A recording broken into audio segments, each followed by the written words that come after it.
Sədərək Ticarət Mərkəzinin sahibi Yusif Qədimbəylini aldadan iş adamı həbs edilib. Qafqazinfo.az xəbər verir ki, 41 yaşlı Elnur Səmədov küllü miqdarda dələduzluqda təqsirli bilinib.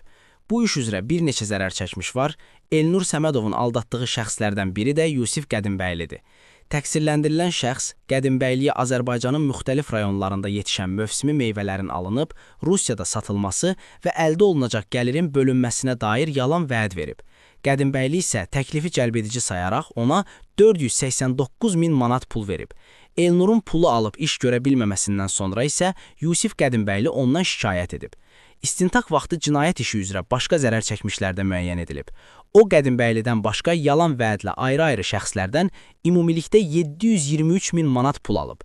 Elnur Səmədov uzun illər müxtəlif formada biznes fəaliyyəti ilə məşğul olub. Zərər çəkmiş şəxsləri də bir-birinin vasitəsilə tanıyıb. O, məhkəmədə özünü təqsirli bilsə də, bəzi epizodlarla razılaşmayıb.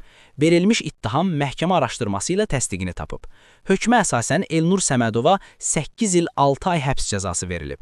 Həmçinin Yusif Qədimbəylinin və digər zərər çəkmişlərin dəymiş ziyanın ödənilməsi ilə bağlı mülki iddiaları təmin edilib.